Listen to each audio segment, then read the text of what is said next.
Welcome to On the Road with Bill Holub podcast.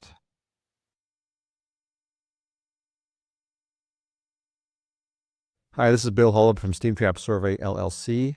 This is our 7th podcast. Today we'll talk about fail-closed steam traps and how they affect your system. Hi, I'm Jessica from Exclusive Social Media. I do all of Steam Trap Survey's media, such as book edits, training videos, and social media management. If you are looking for help in any of these things, my email is exclusivesmm@gmail.com. That's EGGSCLUSIVESMM@gmail.com. Okay, today we have some questions we're going to ask and try to answer. So what is the first question? What is a failed closed steam trap? Well, a failed closed steam trap is a steam trap that's not at the desired saturated steam temperature. You can take a temperature measurement, whether it's a contact temperature or maybe a FLIR infrared camera, and take a image of the pipe before the steam trap. The pipe before the steam trap should be the saturated steam temperature. For example, if you're at 100 psi, you want to be at 338 degrees. And you want to see that all the way to the steam trap. The steam trap, the way I consider the steam trap, is the end of the steam line and the beginning of the condensate line. So what you'll see is, if it's at 100 psi, you'll see 338 or so degrees before the steam trap and somewhere about 200 degrees after the steam trap. That's because that's the beginning of the condensate line. In some cases, we're seeing some failed closed steam traps and systems where we take a temperature of the trap. It's cold. It's maybe ambient temperature all the way up to the location where the drip pocket is. In that case, that steam trap has to be fixed.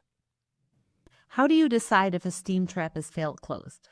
Well, in a steam system, you can basically fail close is easy. It's usually ambient temperature. So you're looking at the temperature of the steam trap, the piping ahead of the steam trap, just to make sure that it's the temperature you're expecting it to be. So again, if it's 100 psi, you're looking at 338 degrees or so, and you want that to be very, very hot, very dry, and the only way it's going to happen if that trap is operating correctly. What damage can be caused by a failed closed steam trap? Well, failed closed steam traps allow condensate to continue down the steam distribution line. And where the condensate is going is into your production or your heating or whatever process you're trying to do. So you're sending not only the steam, but you're sending condensate into the production area, which is slowing down your production rates. So your heating times go down, and that usually causes production time to go up as well. Your quality of your product can also be reduced because you're not having the proper dryness of steam in your system. You can also damage control valves. You can damage piping, fittings, anything that's in the way of that condensate being sent at steam velocities. Typically what's happening is water hammers happening, and the steam is picking up that condensate and slamming it against whatever is in the way. It could be a valve, it could be an elbow, it could be threads, it could be gaskets. Another situation you run into is personnel injuries. Now, you could have steam leaks because of water hammer. You could have steam burns, or you could actually blow out piping and injure personnel that are standing around. So it's something that you really have to pay attention.